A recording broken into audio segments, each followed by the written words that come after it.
آپ سمجھتے ہیں اس چیز کو کہ ایس سی او میٹنگ ایک چھوٹی چیز نہیں ہے تو بعد میں اگر پگھلانی ہے تو جلدی پگھلا لی جائے. آپ کی کیا ٹیک ہے؟ دونوں طرف کا اپنا ورژن ہے. وہ کہتے ہیں کہ جناب ان کو ایس سی کا خیال کرنا چاہیے پی ٹی آئی کو. پی ٹی آئی والے کہہ رہے ہیں کہ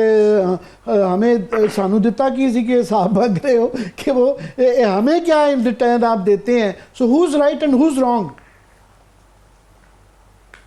آئی تھنک دیکھیں ایک جو بہت بڑا کنسرن ہے صرف پی ٹی آئی کا نہیں ہے, وکلا برادری کا بھی ہے, سول سوسائٹی کا بھی ہے, وہ امینڈمنٹس کے حوالے سے ہے. سو آپ ایس سی او کے اس میں رہ کے اور حکومت یہ کہے کہ جی سب پیس رکھیں اور ہم چپکے سے امینڈمنٹس بھی پاس کر لیتے ہیں, تو this will not be acceptable to anyone, کیونکہ وہ اتنے فار ریچنگ ہے کہ وہ جو ایس سی او ہونے کے بینیفٹ ہیں اور اسموتھلی ہونے کے بینیفٹ ہیں وہ that is far more matlab in terms of far less rather in terms of the consequences of the amendments. وہ تو پورا کا پورا آئین آپ کا بدل جائے گا. اب اگر کوئی بیٹھ کے میرے جیسے بندے سے بھی پوچھے کہ جی ایس سی او میٹنگ کے لیے میں ایکسیپٹ کر رہا ہوں اور ادھر سے آپ امینڈمنٹس پاس کرا دے تو I will say no, I will not accept that, because Pakistan کے لانگ ٹرم بینیفٹ اس میں ہے کہ یہ امینڈمنٹس پاس نہ ہوں اور بڑے بھرپور انداز میں سب کو اپوز کرنا چاہیے. سو حکومت کو بھی تو کچھ تو ایک پھینکنا چاہیے کہ جی اب جب تک یہ ایس سی او میٹنگ نہیں ہوتی ہے ختم, ہم امینڈمنٹس پارلیمنٹ میں نہیں لے کے آئیں گے, اور پارلیمنٹ میں لانے سے پہلے ہم آپ کے ساتھ ریویو کریں گے, ڈسکس کریں گے, ڈیبیٹ کریں گے, بیکاز یہ ہے کنٹروورشل. اس میں تو کوئی نہیں ڈینائی کر سکتا, حکومت بھی نہیں ڈینائی کر سکتی کہ جی یہ سارے پاکستان نے اس کو ایکسیپٹ کر لیا ہے. آپ بلوچستان ہائی کورٹ بار دیکھ لیں, آپ آج اسلام آباد بار کو دیکھ لیں, اور میجورٹی آف دی جوڈیشل جو کنونشن یہاں اسلام آباد میں ہوا ہے, بڑی سخت تقریریں کی گئی ہیں, مگر اس کے اندر میں خبر جو دیتا جاؤں آپ کو کہ اطلاعیں یہی آ رہی ہیں کہ ایک تو نمبرز ان کے ظاہر ہے پورے نہیں ہو رہے, یہ جوڑ توڑ کر کے بھی 63 کا فیصلہ آنے کے بعد بھی نیشنل اسمبلی میں بھی نمبر جے یو آئی کے بغیر نہیں ہو رہے, اور سینٹ میں بھی ان کے بغیر جو ہے 5 اور 7 کے درمیان کا فرق ہے. دوسرا یہ کہ مولانا نے جو ابھی تک کی جو اطلاعیں ہیں وہ یہ ہیں کہ وہ آئینی عدالت یا فوجی عدالتوں کے اوپر جو ہے نا پہ نہیں مان رہے, جو وہ گنجائش نکال رہے ہیں وہ جو کہ ہم لوگ بھی کہہ رہے ہیں کہ اگر آپ نے آئینی کرنا ہے تو آئینی بینچ بنا لیں, تو وہ اس طرف انکلائنڈ ہیں. دوسرا شاید وہ 18ویں ترمیم میں جو کہا گیا تھا کہ پارلیمان کی سپریمیسی ان لائنز پہ کر رہے ہیں, سو وہ معاملہ آئینی ترمیم کا وہ کھٹارے میں لگتا ہے پڑ گیا ہے. یہ خبر آ رہی ہے ابھی تک کی. دیکھیں میرا نہیں خیال ہے کہ حکومت بائی ہک اور بائی کروک یہ نمبرز پیدا کر لے گی,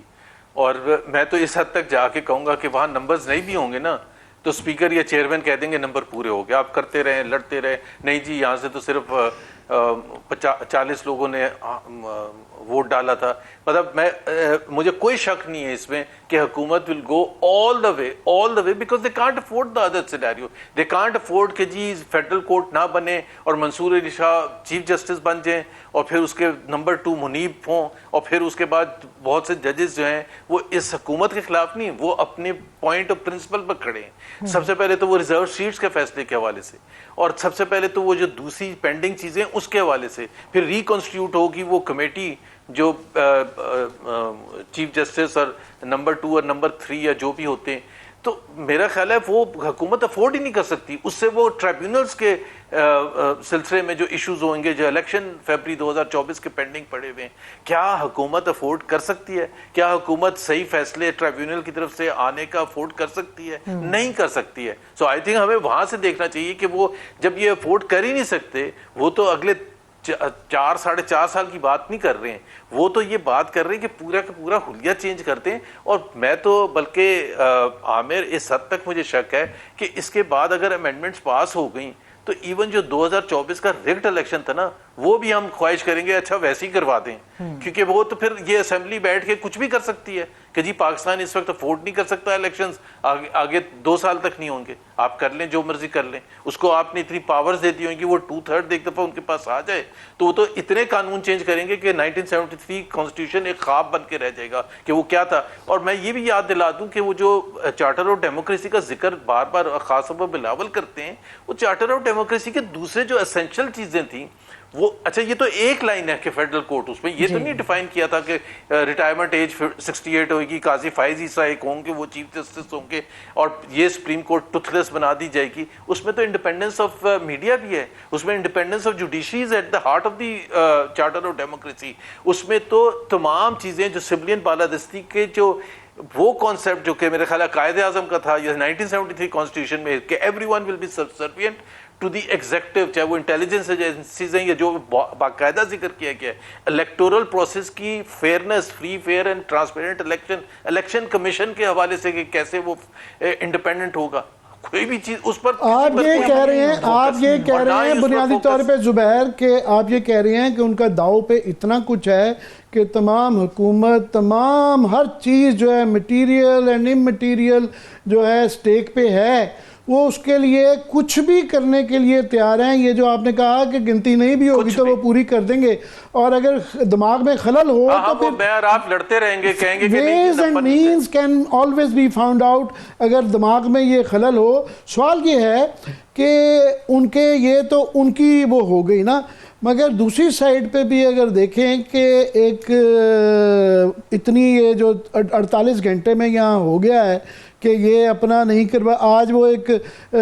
فلسطین کے اوپر 1 سال ہو گیا ہے تو وہ کانفرنس کروائی گئی, اس میں اب کیا میسج گیا کہ پی ٹی آئی جو سب سے بڑی پارٹی جس نے سب سے زیادہ ووٹ لیے ہیں وہ ہے نہیں ہے, انہوں نے کہا جی ہمارا کوئی بندہ ہی نہیں ہے اسلام آباد میں, ہم نے کیا اٹینڈ کرنا ہے. سو کیا میسج گیا, سو اتنا کیا یہ آسان رہے گا, یہ ہوتا رہے گا, چلتا رہے گا, جس طرح آپ کہہ رہے ہیں 2024 تک کھینچیں گے, اس کے بعد بھی کھینچیں گے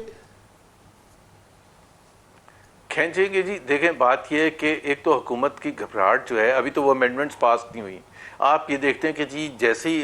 ایک جلسے کا اعلان ہوتا ہے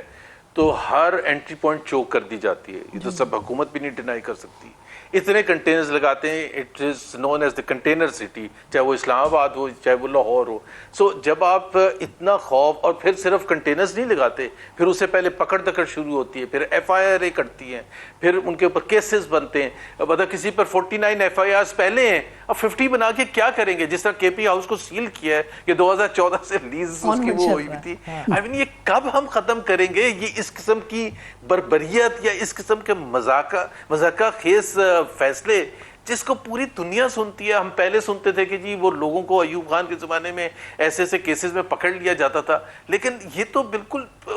آئی مین دے ہیو بیکم انڈیفرنٹ کہ لوگ ہنستے ہیں تو ہنستے رہے. بھائی آپ ایک اتنی امپورٹنٹ کے پی ہاؤس اسلام آباد میں آپ نے کہا کہ 2014 سے وہ لیز ایکسپائر ہوئی تھی, تو 2014 سے لیز ایکسپائر ہوئی تھی تو آپ 10 سال تک کیا بیٹھے ہوئے کر رہے تھے؟ اور دوسری بات یہ سب سے پہلے امپورٹنٹ چیز, کیا آپ نے نوٹس دیا اور کیا وہاں سے جواب آیا کہ جی ہم نہیں ایکسٹینڈ کریں گے, یا جو بھی ریکوائرمنٹس تھی سی ڈی اے کی, نن آف دیٹ. اور یہ ترمیم, اگر ترمیم جو آپ کہہ رہے ہیں, آپ یہ جو ترمیم کہہ رہے ہیں یہ اب صرف پی ٹی آئی کا مسئلہ نہیں رہ جاتا. اگر فرض کریں جس طرح آپ کہہ رہے ہیں کہ بائی ہک اور کروک انہوں نے کروانا ہی کروانا ہے, تو پھر اس کے ساتھ تو پھر ساری سول سوسائٹی, وکلاء, جج جو ہے, جوڈیشری, پورے صرف سپریم کورٹ کے جج نہیں ہیں, صوبوں میں بھی ہائی کورٹس کے اندر بھی بیٹھے ہوئے ہیں, وہ بھی دیکھ رہے ہیں کہ معاملات کدھر جا رہے ہیں. تو یہ تو سارا پھر وہی میں کہہ رہا ہوں نا کہ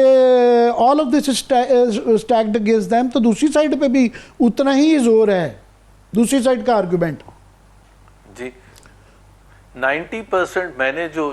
جتنے لوگوں سے, ہمارے ایک یہاں سیٹرڈے کو کراچی میں ایک سیمینار بھی ہوا تھا اسی چیز پر, تو مجھے تو میں 90% نہیں, میں 99% آپ کو بتا رہا ہوں, لوگ جو تھے اس میں لائرز بھی تھے, اس میں سول سوسائٹی کے بھی لوگ تھے, جرنلسٹ بھی تھے, سیاستدان بھی تھے, حکومتی پارٹیز کو چھوڑ کے جو سیاستدان لائے گئے تھے. اور وہ اس کا طریقہ کار بھی یہ رکھا تھا کہ میڈیا کو باہر رکھا تھا کہ تاکہ لوگ کھل کے بات کر سکیں, اور جس کو بھی بلیم, جس پر بھی انگلی اٹھانا چاہتے ہیں, because none of that was to be report.